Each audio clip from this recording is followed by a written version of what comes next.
Good morning, everybody. Jim Feist in Las Vegas, and today my guest is, I'd say, the voice of sports in America. Hank, you've been around a long time, and we're just talking about it. We've never seen anything quite like 2020, but we are still picking winners, and we follow the games, and it's exciting, but there's a lot more drama this year than normal.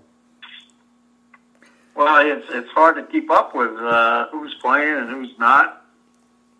Things change from day to day. I don't know what's going to happen with Tennessee right now.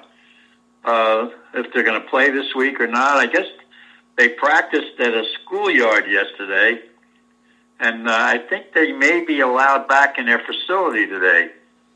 And if they do, I guess they will play this week. If they do play, it would be tough to go. I don't know what the line would be on that game. But it would be hard to go against Buffalo in that game. Buffalo's playing well, and Tennessee with all these distractions, starting and going and not going. And basically, this is going to be like a preseason game for them. They haven't played in so long. You're right. We got a college game tonight where Houston's playing their first game, and Tulane's played several times. It's with all the cancellations, things are very screwed up. Yeah, it's true. We have a football game in the NFL tonight. We got Tampa Bay going to Chicago, and Tampa was 5.5, now 3.5. Lots of injuries on the Tampa side. You got Brady against Foles, which takes me back to the Super Bowl when they met with each other, or different teams back then, and that was quite a Super Bowl. I don't think we're going to see that kind of performance tonight. Well, it'll be a good game, I think, and I think it's going to take Brady back because he's going to remember that Foles beat him. And I think I don't like Foles. Last week he didn't play all that well, and he showed what he's all about. And they have. He threw 2 interceptions last week and threw for about 250 yards. And Chicago doesn't really have any kind of a running game to speak of. Whereas Tampa Bay has got balance. Last week, Brady threw 5 touchdown passes, and they've got Jones, who's pretty good, and McCoy to run the ball. Brady last week was 30 out of 46 for 309 yards. And Evans had a big day. He's got Miller, and he's got Watson to throw the ball to, and Gronk once in a while. Tampa Bay's got some injuries on defense, I think, but on the offensive side of the ball, they're okay. I like Tampa Bay getting points in this game. I guess the public does too. Well, Tampa Bay's actually the favorite in the game, but favorite. Yeah, I'm sorry. Yeah. The total, Hank. Most of the totals this year have been going over a lot. Yep. But at some point. At some point in time, that will regress. I'm not saying it'll start this week or anything, but this is a low total in this game because a lot of totals have been over 50. This one's sitting at 44.5. And with the injuries and everything else going on in this game, this does not look like a high-scoring game to me. Well, I thought most of the injuries were on the defensive side of the ball. True. But can Chicago get in the shootout, or the pace of the game is kind of like a horse race. Will Tampa control the ball on the ground and stay conservative because they got big games coming up and they might want to control it. But in Chicago just has been ineffective offensively except for the last couple minutes 2 weeks ago when Foles came in and bailed them out.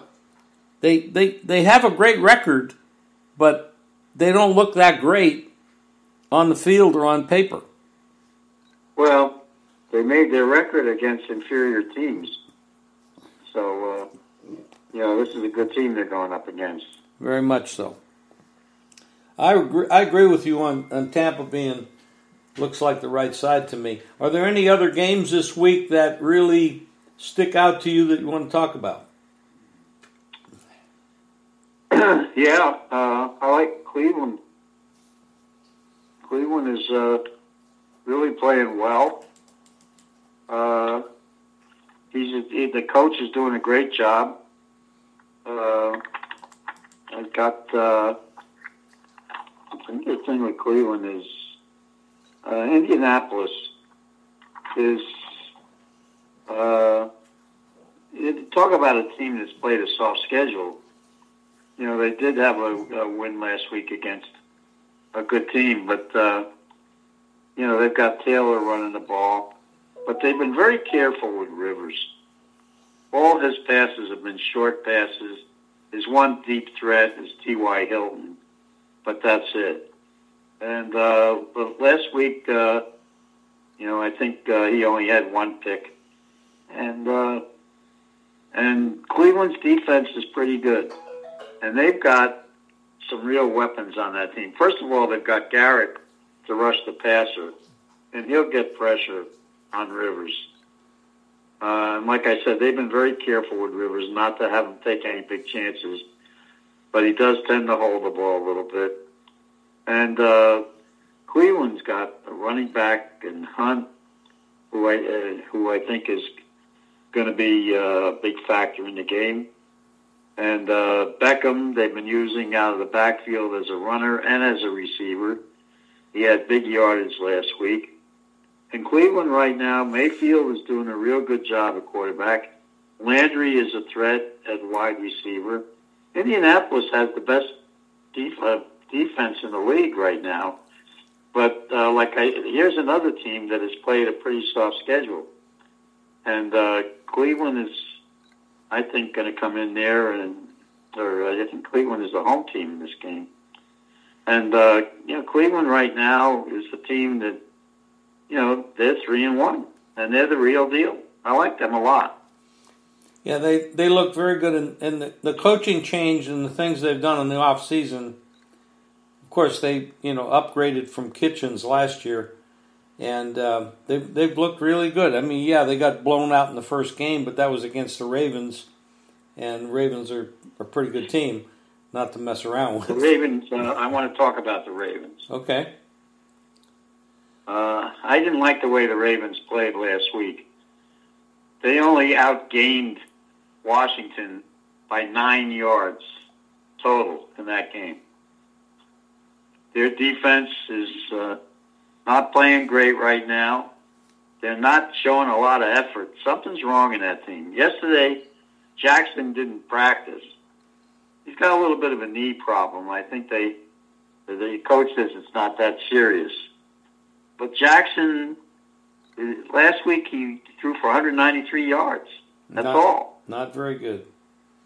They had 7 more yards last week than Washington did. And the week before, Kansas City blew their doors off. Talk about Cincinnati for a moment. They've got a quarterback now, a rookie quarterback, who's playing very well. Talking about Burrow. You know, he's played a lot of big-time games when he was in college. Now he has 3 straight 300-yard games throwing the ball. It's amazing, isn't it? Boyd has been a good receiver for him. And part of his success is due to Mixon, who has been a good receiver out of the backfield, and he ran for 150 yards last week. And now they get Atkins back on defense. This is a team that's getting double digits, and I like the dog in this situation. Now, the game was all taken off the board yesterday because Jackson missed practice. Correct. But the coach is saying that there was nothing serious. So I like Cincinnati in this spot. I agree. A lot of points. I agree with you. It is, and you know, we didn't have any, I don't believe, last week, but this week we have a lot of division games. One of them would be that would be one, the Ravens and Bengals. Another one would be the Giants and Cowboys. Please. What the hell is wrong with the Dallas Cowboys defense? I mean, wow. Of course, the Giants. Let's not stop there. What's wrong with their offense? I mean, they scored. They didn't score until the game was over, and the other side last week just went to a prevent, and that's when they put up all their yards. They put up all kinds of yards passing the ball, and they can't. For some reason they can't run the ball, and Zeke has fumbleitis, and I don't think they want to play for this coach, to tell you the truth. Wow. When are they going to win a game? Yeah, it's pretty amazing what's going on in that division. Philadelphia, the Giants, Dallas, Washington. I mean, just horrible. I mean, somebody's got to win these games but against each other, but it's really... I'm shocked. I thought Dallas was going to have a good year. I'm really surprised. Everybody did. Yeah. He still might. They're not that far behind. That's true. But I'll tell you something. Philadelphia right now, they beat San Francisco last night because, for a good coach, the San Francisco quarterback last week was awful. Oh, yeah. And Philadelphia beat them because of all the mistakes that he made. And why that coach waited to put Beathard in the game, I don't understand. By the time Beathard got in there, it was too late. But that the quarterback who played Mullen was so bad. Yeah. The week before, he was great. And he got Samuels back, and he had Kittle's back, and he couldn't get a first down. And his mistakes were the reason that Philadelphia beat him. Had nothing to do with what Philadelphia was doing. And now Philadelphia has to go to Pittsburgh, and they're going to play the top defense there. Pittsburgh leads the league in a lot of categories, including pass defense, and I think they lead the league in sacks, which is not going to be good for Wentz. Well, Pittsburgh has the issue that they haven't played because of what happened with the Tennessee. So they had the week off. So what? They'll be fresh. They will be fresh. They didn't have a week off. They practiced all week.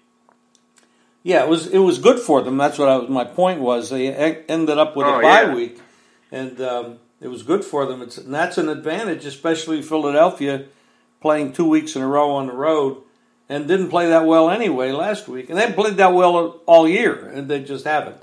Well, they lost Brooks and they lost Peters last week. They now have no offensive line whatsoever. Meanwhile, Connor's fresh for Pittsburgh. They're going to be able to run the ball against Philadelphia. Philadelphia's secondary is a mess, and I just think they're going to get crushed by Pittsburgh. Probably will, and it's another. I will get back into the total thing here with the Pittsburgh's defense being so strong. This is one of the lower. We don't see too many 44s in the NFL this year because of how much scoring there is. That game is 44, and that's a very low number. They're not expecting Philadelphia to get much going, and this is going to be a low-scoring game according to that number. And we're dealing with a 7-point or 7.5-point favorite with a 44 number. It's kind of an unusual situation.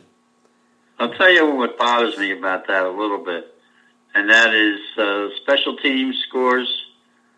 Pittsburgh is good on special teams and turnovers. I think the Steelers lead the team, are among the leaders in defensive turnovers. Meanwhile, Big Ben has got 7 touchdowns and only 1 pick. They're using him sparingly. He wants to run the ball. What did you think about the change at head coach in Texas? You and I have not been a fan of O'Brien for a couple years, and he's finally. I think they probably had a cocktail party to celebrate. Watt has made a big statement. He said, "Now we can really play happy and get going." Apparently, he was a drain on those guys, and they've got a game they can win this week. they're playing against Jacksonville. Jacksonville had 3 key defensive players go down last week. And I'll tell you who they are in a second. But anyway, they lost Henderson, Jack, and Hayden on defense. And I think Eifert on offense. So, but Houston, you're waiting for Watson to break loose. And against a defense that's missing that many parts, with the 2 Johnson guys in his backfield, the one problem that Watson has had is he's been sacked 15 times because the Houston offensive line can't protect him. And they were now Romeo takes over. One thing I'll tell you about the Houston coaching staff, now that O'Brien is gone, the coordinators, who are 2 bright young guys, are going to be able to have more responsibility, and that's a good thing. And Romeo is a smart guy. He's been around. He's been a head coach before. And I think they're going to be a bunch of happy guys showing up this week. Very interesting. Yeah, I agree. What do you think about the Atlanta Falcons? They have a situation there. They're 0-4. They look absolutely horrible. Bridgewater is doing a pretty good job with Carolina. They got a new coaching staff, a college coach come in there, and they look pretty good. Well, they've won 2 straight, and Bridgewater has been the main reason. But, their defense shut down Arizona for most of the game. Arizona came back in the fourth quarter, but that was a big surprise. And Bridgewater he did a good job against the Arizona defense on the road. And I watched Atlanta. They're getting ready to make a coaching change there, and it could come after this week. I mean, and I'll tell you something. They are talk about a team playing. Excuse me. Playing with no enthusiasm. That's the Falcons. They don't care. They're playing like it. And by the way, Ryan has been bad. He has gone through the motions. I couldn't play that. Yeah, when a team starts out 0-4, it's really hard to pick up the pieces, and especially when you're talking about veterans. That's a tough spot. The Panthers have all the momentum, of course, in that spot. Well, this was supposed to be a good team. A lot of people thought they had a shot to win the division, and their defense has been bad, and they've blown double-digit leads 2 weeks in a row. Yeah. And last week, they didn't even show up.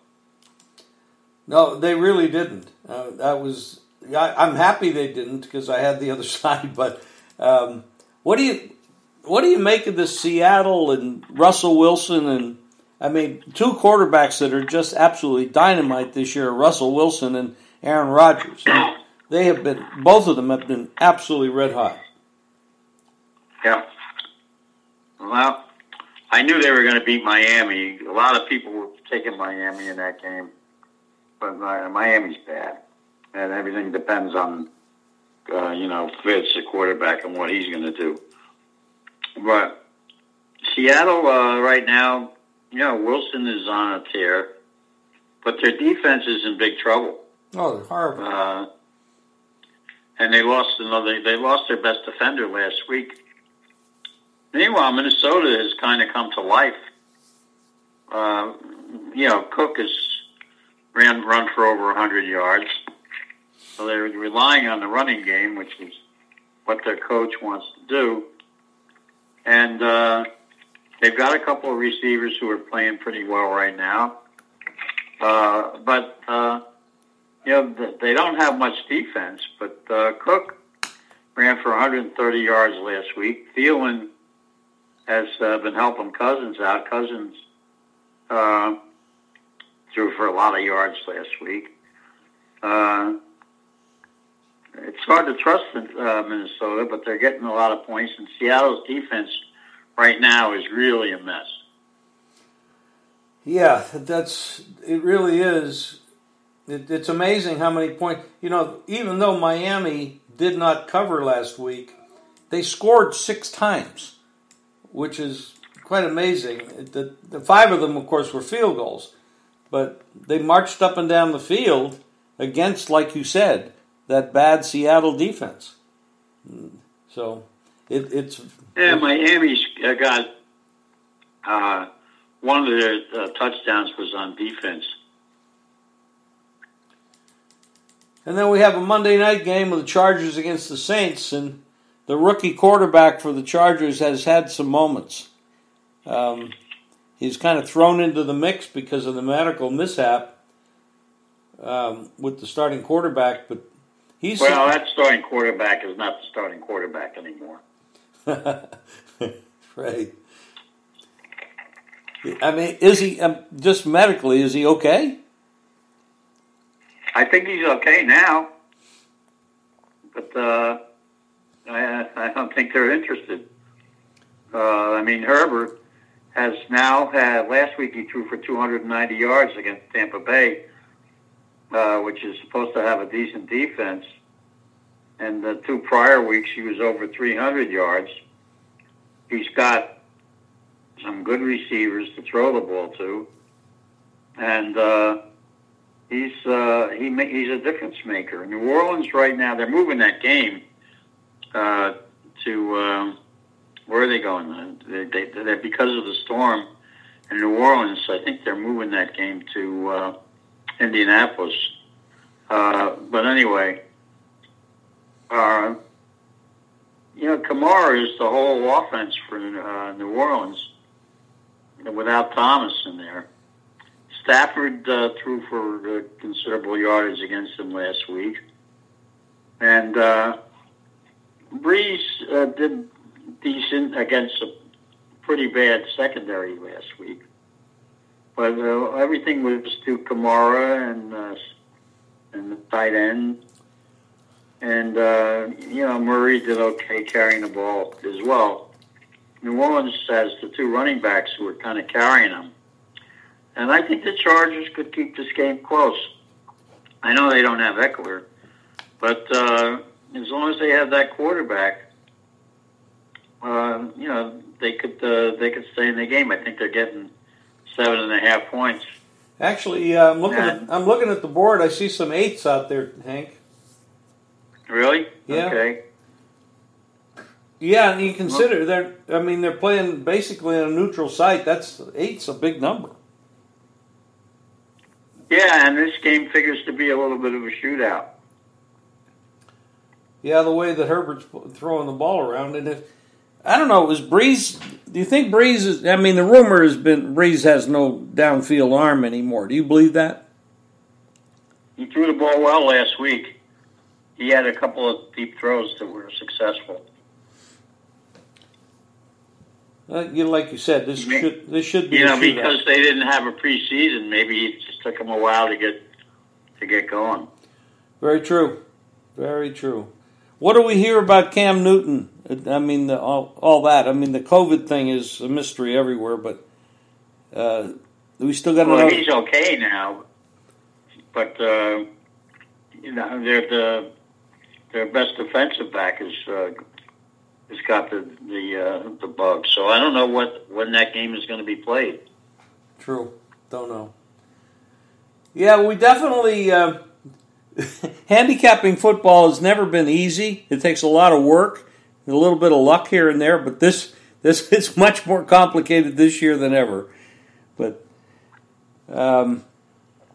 baseball playoffs, anything? The Yankees they're down. Their backs against the wall right now against the Rays. Some of the Yankees have stopped hitting, which Judge is one of them, Voigt's another, but. For about 4 games, they were averaging like almost 10 runs a game.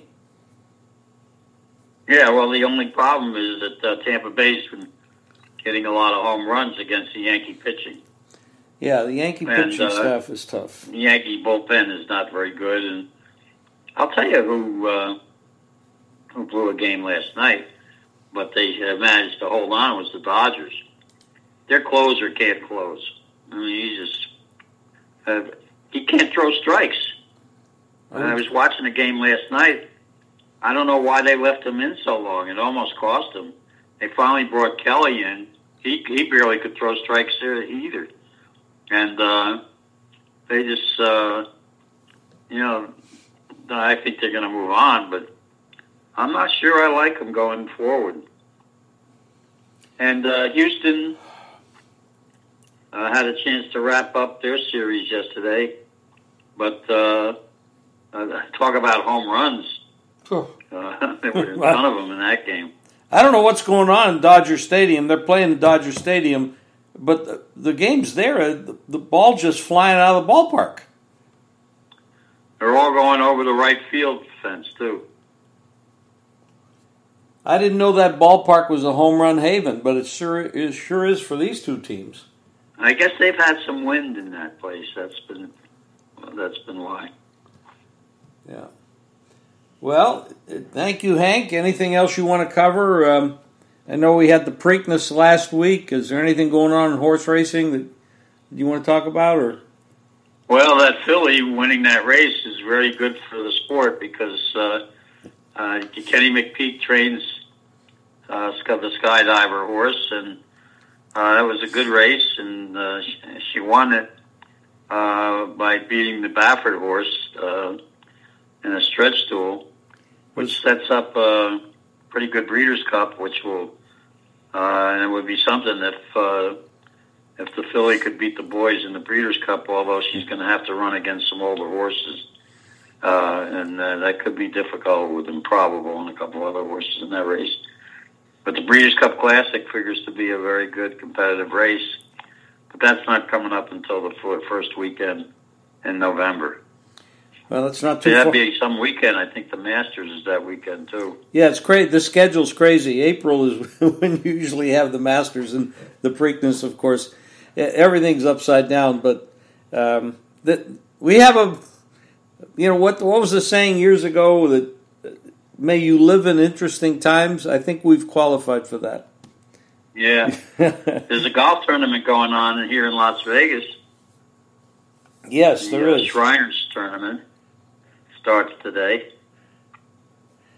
It's got a good field, too. That sure does. Yeah, the golf is great. I mean, golf was one of the first sports that came back, along with the UFC, and it got a lot of action. People started to enjoy betting on and watching golf, and it was really good. Now I would like to mention one college football game that's of interest.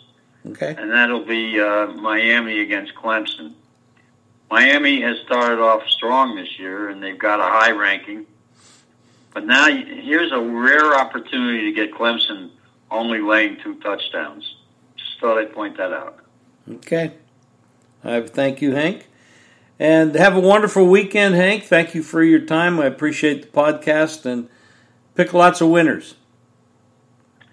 Yesterday was a bad baseball day for me. Hopefully today it'll be a little bit better. Yes, fingers crossed for all of us. We have a good weekend. Thanks, Hank. Appreciate it. Okay. Bye-bye. All right, Jim. Stay healthy. You too. That's the most important thing. Stay healthy. Yep. Bye-bye. Bye-bye. Okay, everybody, go to jimfeist.com for Hank's plays and mine. And we are in interesting times. Lots of things going on. We've got a big election coming up in a few weeks. Make sure everybody goes out and votes so your voice is heard and counted. And we're going to pick some winners this weekend. We had good one yesterday with the Yankees over. It's been a good run. We're ahead in football, the NFL, college, doing well. So stay with us. Go to jimfeist.com and pick up what we're doing. And thank you for listening.